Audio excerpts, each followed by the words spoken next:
I wanted to join the army. I didn't know anything about TV journalism. The idea to become a journalist, there were these UN sanctions on Iraq. I met Mr. Mishra. He said, come and join us. Covering Carlton Towers, the fire that took place there, that's a question that a lot of people have asked me over the years. First editor was Aditya Anand. I ended up being a political journalist. That's a different thing. You need AI, but you also don't need it too much. But in News9, it was more about Bangalore. I can't join the army. I need to study about it.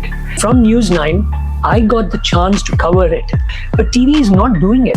Anchors today don't have the command that they had earlier. Yes, they're big names. But water, Abu, the power of water is so much. The input or assignment desk, they do not know anything about the field. She said, stop talking about water. Really start talking about water. The thing of a good story is to do follow-ups. That happened when I was in India Today Aaj Tak. I wouldn't say what I studied was useful over here. It was my passion. But I realized what happens in the newsroom. Only they had some experience. They would know if this story is possible or not. Good stories have been killed because certain reporters did not want to make that person or those people unhappy. I think the future of journalism will always survive. If not all of them were not field reporters. They become senior reporters, they stop carrying it. They expect the video journalist to do that. You can be an activist at home, but not when you're on the field.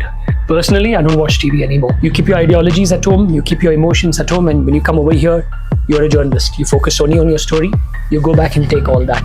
One of the reasons why I left TV journalism is because we stopped doing proper stories.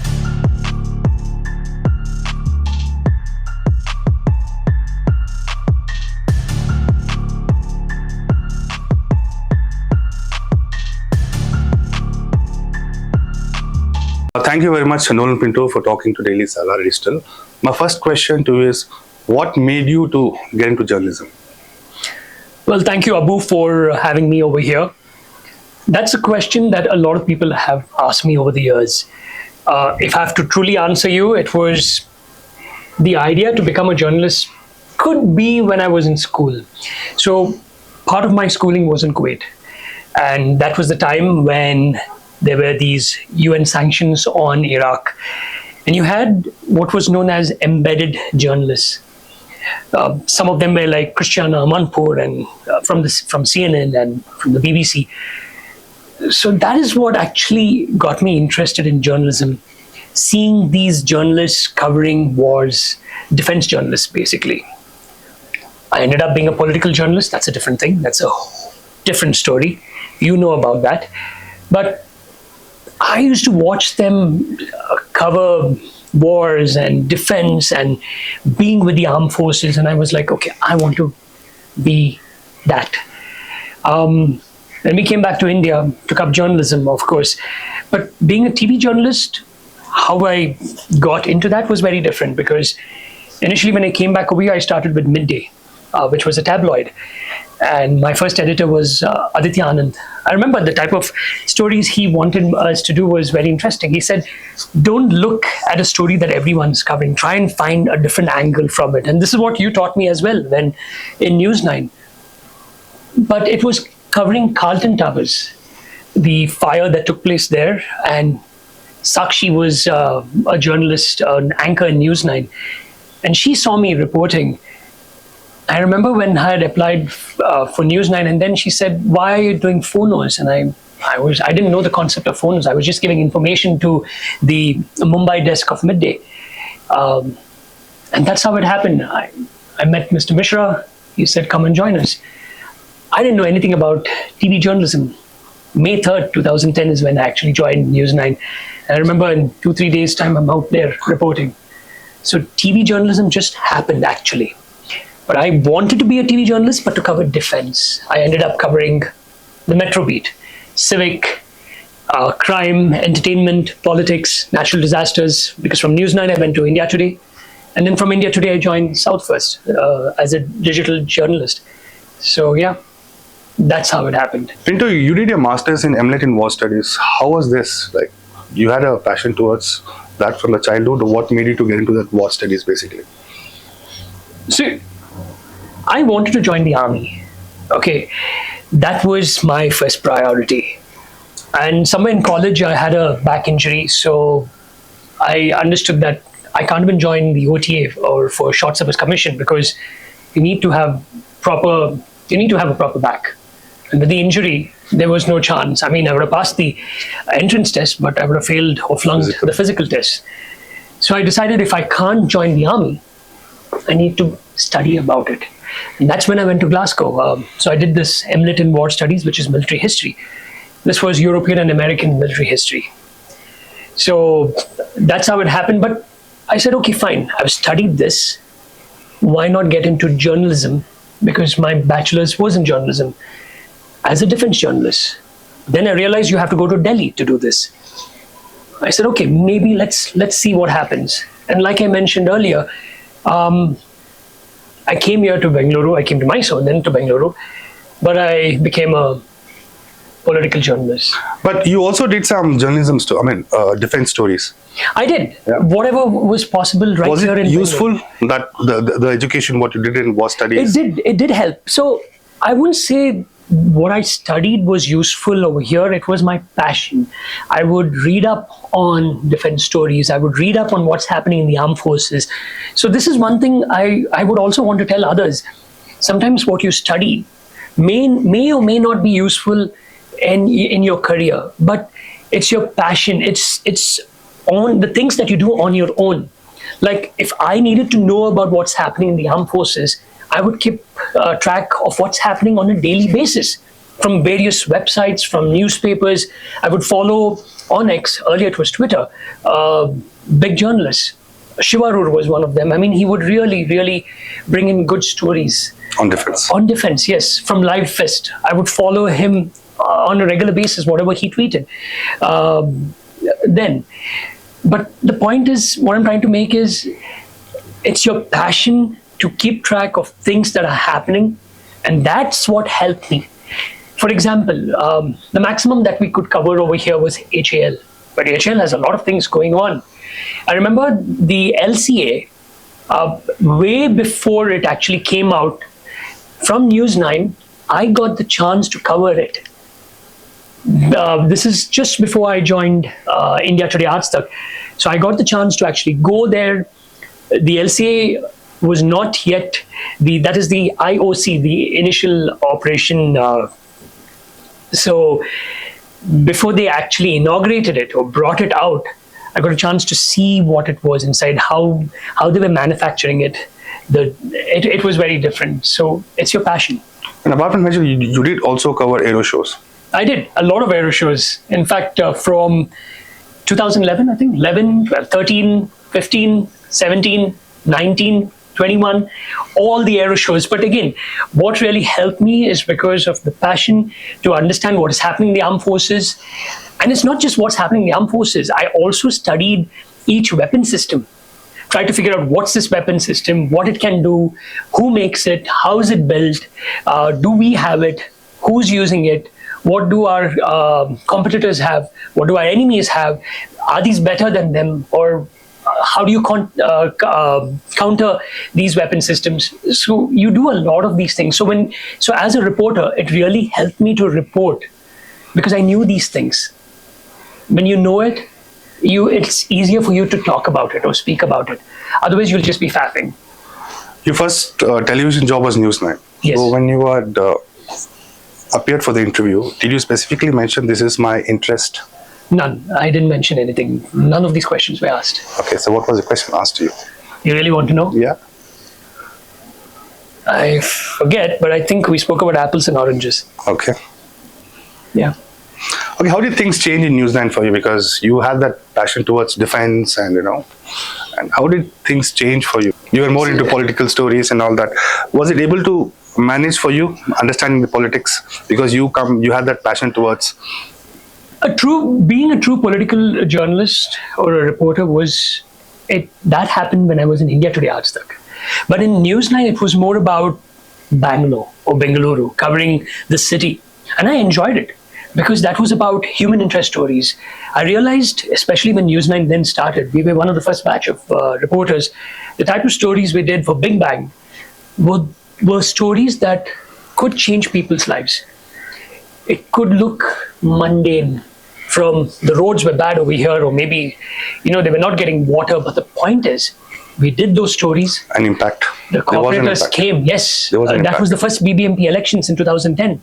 The cooperators came. Then 2015, we had the next elections. They made sure that work was done. Stones, people have fallen in while walking on the footpath. We made sure that that they rectified it. See, these stories really matter. There was something program called Jagore BBMP also. I was not there for that. That was in 2009-10. I joined in 2010 when Big Bang was actually doing so well. How many times we have gone and done stories, different type of stories, not just in Bengaluru. We have gone across the state and done stories. Pinto, I mean, you just mentioned about the story, what kind of stories we have done it, like we have seen it in News9. Do you think those kind of stories are missing in today's television journalism, impactful journalism, where actually you're talking about the issues of a common man, what the common man is facing? One of the reasons why I left TV journalism is because we stopped doing proper stories. The focus was, I would say till 2021, even India Today allowed us to do stories that really mattered to people, human interest stories. But after 2021, I saw that there was this change of we becoming just bite collectors. What did the Congress say? What did the BJP say? What did the CM say? What did the opposition leader say? What that politician? What this politician? So every morning it was one Congress leader makes a statement, then you go and get the BJP's statement. Next morning, the BJP has made a statement, so you get the Congress's reaction. That is not journalism. That is just doing... I don't know. To be politically right, I don't want to say things, but that is not journalism. You need to be the voice of the people. You don't have to be the voice of business people or the government, regardless whether it's Congress in power or BJP in power. You're not the voice of the government in power. You're the voice of the people, and you need to do stories that really matter to the people. And what stories matter to the people? Things that affect them. In Bengaluru particularly, traffic affects people. See, newspapers are still doing that at least. Your Deccan Herald, your Union Express, they're still doing these type of stories. And I love reading those stories because at least someone is talking about things that really matter to the people. But TV is not doing it. TV is focusing on things that don't matter to the people. Sometimes I feel TV is doing stories. Basically, one channel is competing with the other channel, and that's about it. Not for the people, they're doing stories for them. So that feels very bad for those journalists who want to do stories that really matter. Human interest. What could be the reason why they're not doing it? Because since you have been in television, you have worked in many places. What could be the reason, as you understand? See, practically we should understand that TV channels run on ads. You need advertisements. But the point is, what I feel and I felt, you can still do stories. You can balance it. You don't have to go completely in one side doing stories because you might not get these type of ads. You can still have a good 30% or 40% of your content, what you show on air, good stories. And that's missing. How many people, Abu, tell me today actually watch TV? Who's watching? Very less. You can actually divide, you can break it down age-wise. Maybe your 50s, 60s are actually watching your debates. Apart from that, people are on your mobile. They consume news on Instagram. They consume news on Facebook. They want quick stories. They listen to content creators. Why? Because they've lost trust. Anchors today don't have the command that they had earlier. Yes, they're big names. But no, political stories don't really matter to the people. Yes, it's important to know what is happening. But what is happening? What political stories are we doing? He's fighting, she's fighting, he's fighting, he's fighting. It's nothing to do with the common man. So what's the option to get back the trust? Start doing stories that really matter to the people. It may look mundane, but start doing stories that really matter to the people. Can we drink water from our pipes? Is the air that we breathe outside proper? How many people are suffering from allergies over here? I mean, with another colleague of mine, we were just talking about the heat in Bengaluru. And he asked me that, why why has this happened? It's happened because we have chopped trees. Where are our lakes? Who's following the setbacks? Have you seen the houses? Earlier, homes had coconut trees. They had compounds. There was garden. There was mud. There was soil that water could seep in. Yeah. I talk about water under Let's Talk Water with Nolan, and I feel so bad because no one bothers about water as such. Okay, Peter, you just spoke about Let's Talk About Water. You do a podcast. What made you to come up with this concept, and why water? Simple. I mean, in News9 and in India today, I've covered a lot of stories when it comes to the lakes. I used to anchor in News9, and you remember when the Bellandur lake, the frothing took place, then the lakes were on fire. I've covered those stories. And in India today, I've been there. I've seen when the froth falls on your skin. It's not snow. It's basically soot. I remember standing there the entire day. Your throat is burning. Your voice goes hoarse. Your chest starts to burn. We've done these stories. I've been there, seeing things. I've covered natural disasters. From your landslides in Kodagu, being stuck over there with the army, to North Karnataka floods, flying with the Air Force. So I've seen the power of water. And the Mangalore one plane crash. Plane crash was, that was a different thing. We went there, right? Yeah. But water, Abu, the power of water is so much. It can destroy. But I also see that if we don't have water, civilizations will go for a toss. Professor TVR has been speaking about this since when I first met him in 2011. He said, what's happening in Bengaluru? There's no water. We cry when there is no water. The moment it rains, we forget about it. We have traveled, right, to during the droughts. And I think in 2017, there was a drought. We went to Mandya. We have seen in Chanpatna, in Mandya, in all those places, we've seen how the cattle don't have water. The ground is bare. You can spend crores on an apartment or a house, but if there's no water over here, that won't be worth even a single paisa. So I decided, let's talk about water. So I would talk about water to a lot of people, but it was my colleague, a good friend of mine, Navya Singh. She told me on Jan 1st, 2025, that was last year, she said, stop talking about water, really start talking about water. And that's when I started the podcast. And now I use that as a platform to talk about different issues, talk about people who are doing something that really matters, which the media doesn't want to actually give them allow them to showcase them. So I give them that space. Has been any day where, as a journalist, for a journalist, story is something which gives a kick for the day. Has been a day where a story was killed?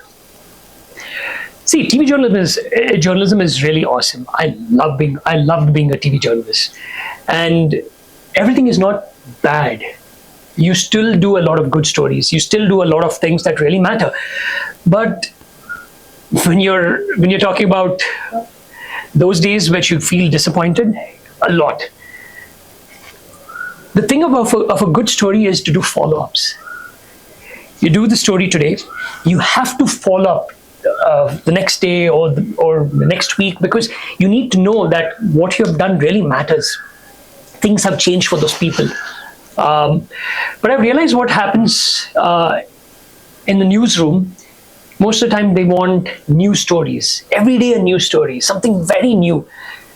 It looks nice on air, but for you as a journalist, as a reporter, it does not make sense because you're not seeing the end output of your story. You need to know that this is closed. You need to close the loop. The loop is not closed most of the time. It's left unopened because you do not know what has happened finally. Okay, you started your career from print media, then came to TV, then you did tabloid, actually. Tabloid, yes. Yeah, you also worked for digital. Where do you see the future of digital when compared to television right now? Digital, I would say digital is the way, but TV will not go. You still need to be on air. Maybe not on air from the concept of TV, but even digital, you need to be on air. What are you doing? You're doing the same thing. You're still on air, but you're not from the TV point of view, but you're on the digital platform, the digital media. And digital media is good. things can go out faster. There are chances to actually do follow-up stories. And I've realized today, they don't want just the TV reporters, they also want to read what's happening. There's no time to read a newspaper, but you have your mobile with you, you can read stories wherever you go, you can listen to it, you can also watch a reporter talking about an issue. So TV will always remain, but not in the form that it is today. It's moving towards the digital platform, and good. What do you think about AI in news industry? Is it good or bad? It's good. It's actually very good.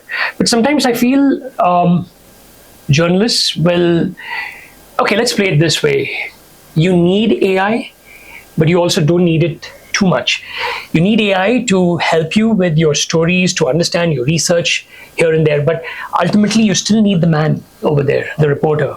When I say man in capital M, both men and women, to do their final checks. You can't completely depend on AI as of how AI is today. But AI is the future. AI is going to help you. It makes sure that your stories are out there faster.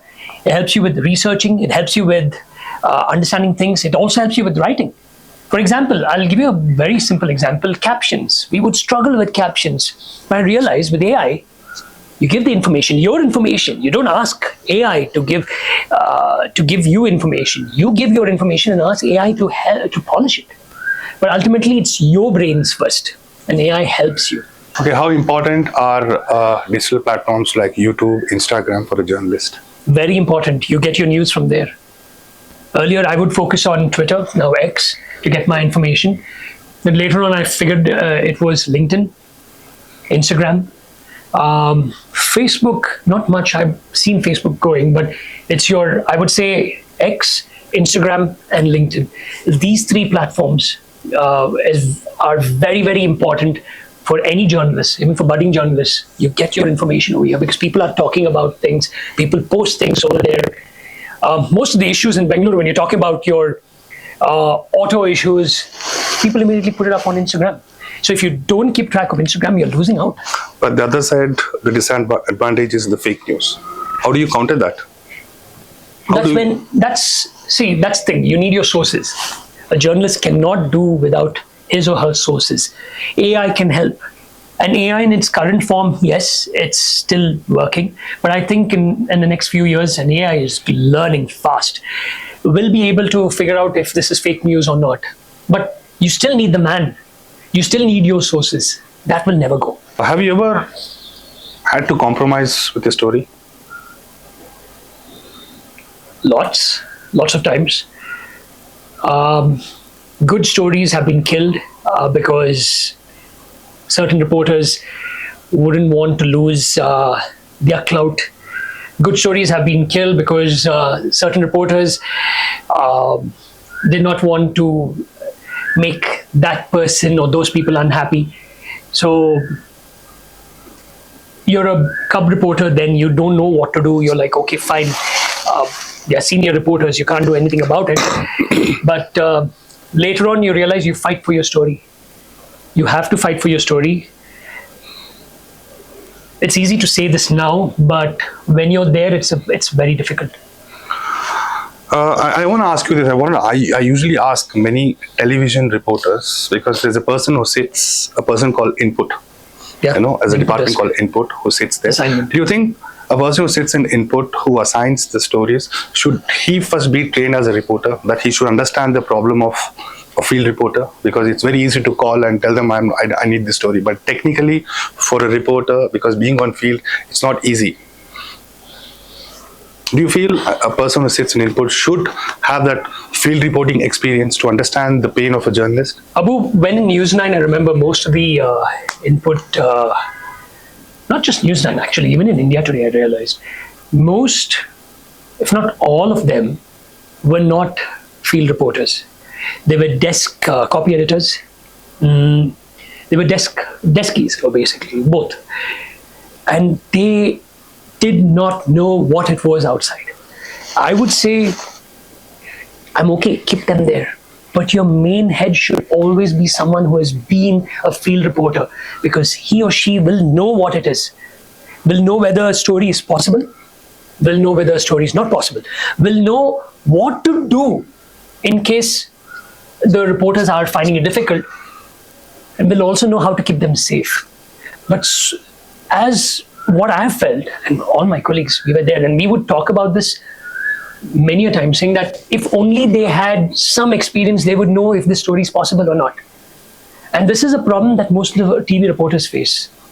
The input or assignment desk, they do not know anything about the field. Go here, go there. I understand, go here, go there, fine. But it takes time. We know it because we have been there. Can you do this? Will that person give a bite? We know it. Will that person give a bite? You don't know, because you're sitting there in Delhi or you're sitting here in Bengaluru in the newsroom, and it's easy to say, get that. You don't know, is it possible? It's very important for them to have that experience. Television journalism is all about teamwork. It's right. Do you agree with that? Absolutely. Okay. I just want to ask you one more question, is that how important is a good chemistry between a reporter and a VJ? Abu, it's very important. And one of the things I must thank News9 was certain things that they taught us. Remember, we had to carry our own tripod.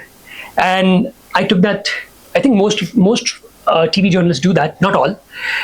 I think as cub reporters, many journalists do carry the tripod, but then once they become senior reporters, they stop carrying it. They expect the video journalist to do that.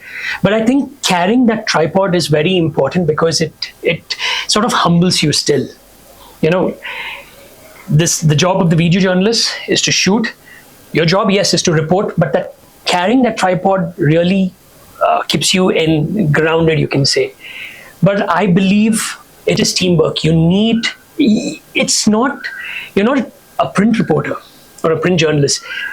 You need to discuss your story. And many times I've seen my video journalists have actually given me better ideas than the ideas that I came out with.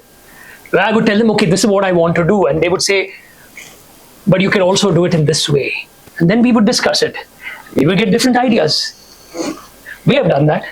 In India Today with Madhu Murthy, I've done that. I'm not saying many journalists do that, but I also know many journalists who don't do that, and it really pisses off the video journalists, not because it's their right to do that, it's because they don't know what story they are covering, or what the reporter wants, or what Delhi or what Bengaluru, the headquarters, want. You have to discuss your stories. And teamwork is very important. Like I said, it all starts from carrying the tripod. Teamwork. Pinto, what do you think the future of journalism is today?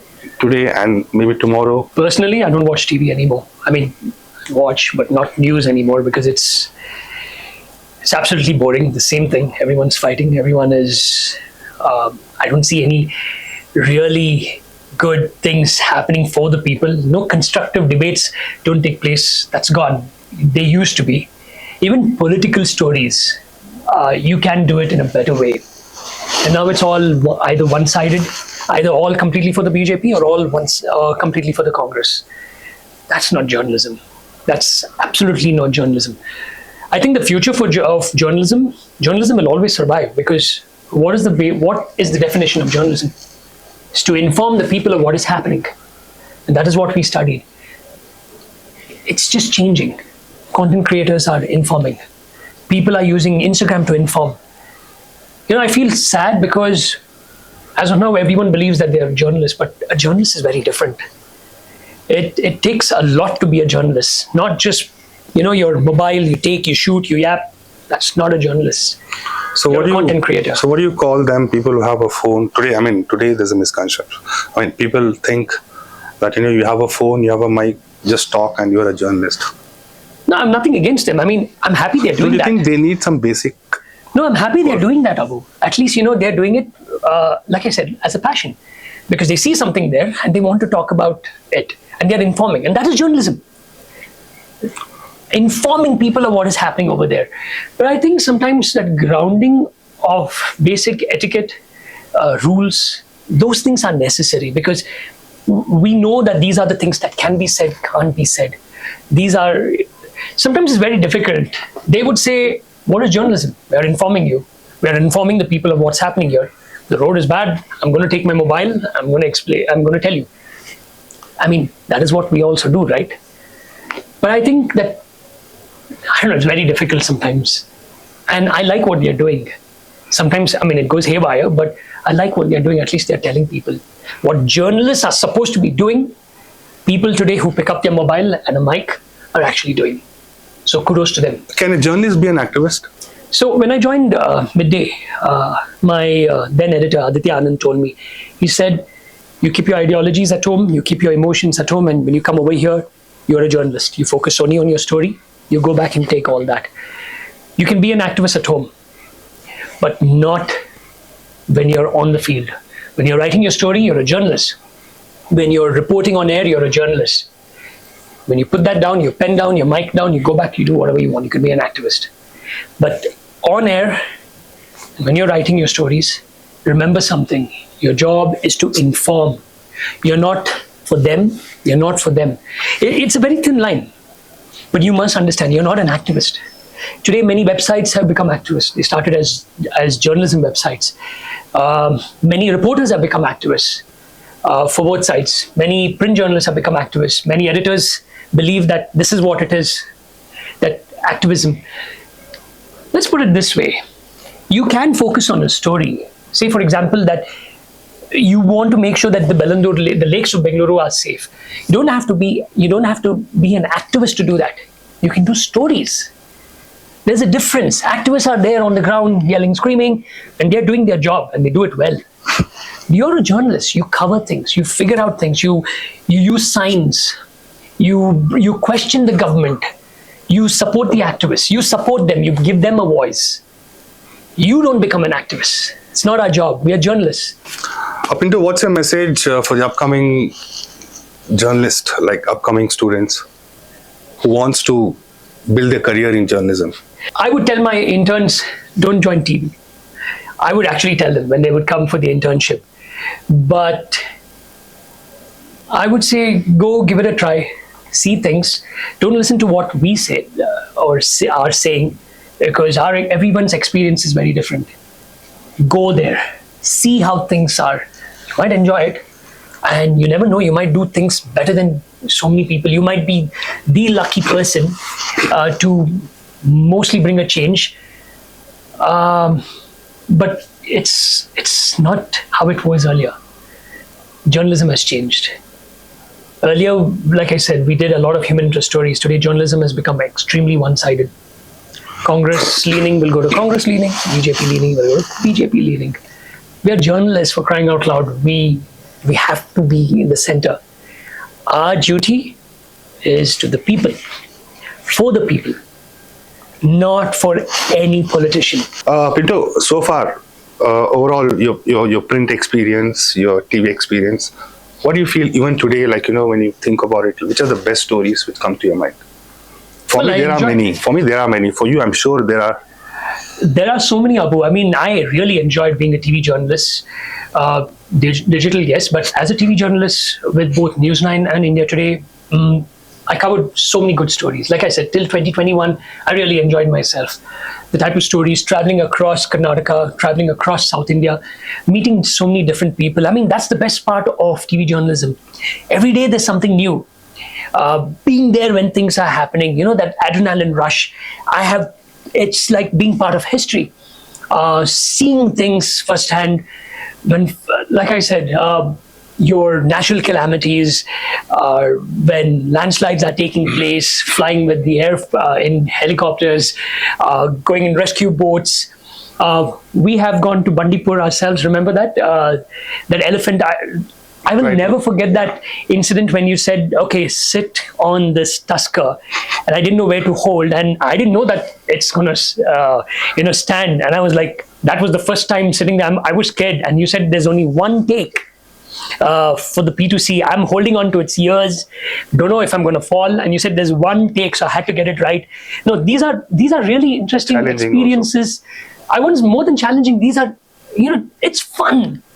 When political, even though it's horrible, but when political drama takes place, being there, talking to them in the hot sun, care of footpath most of the time, TV is fun. And what's the best thing is when finally, when you're walking on the road and people meet you and said, you did that story and it really mattered to us, more than your bosses saying anything, if it mattered to the people and it somehow, somewhere changed their lives, you're happy. So what made you to change the profession? Now you're into PR. Communications, more like it. I wanted to do something different, Abu, because if I can't do human interest stories that really matter to the people, I'd rather be in an organization. This is a foundation that I'm working with that really does something for the people. We're enablers over here, working with the government to make a change in the lives of the people. And this is what I wanted to do. Human interest stories allowed me to do that there. When that stopped, I shifted to a place where I can actually make a difference in the lives of the people. Simple ones, but it has to impact people. You have any final message for the upcoming journalists, people who desire to get into journalism? Because I personally feel journalism is a very beautiful profession. So what do you have to tell them? Try it. I mean, I would say try, but my only request is maintain your credibility at all costs. Maintain your credibility. Don't be anyone's. You're not there for anyone. You're there to do your job. Your work is to inform the people and be credible. And journalism is all about patience. Yeah, you agree with that? But today's generation, do you think do they have that patience? Because you also work with, many interns also work under you. So do you think somewhere, do they have that patience? Abu, if they have anyone with the passion to do this, will have patience. That's it. Well, Nolan Pinto, thank you very much for talking to Daily Salar Digital. Thank you so much.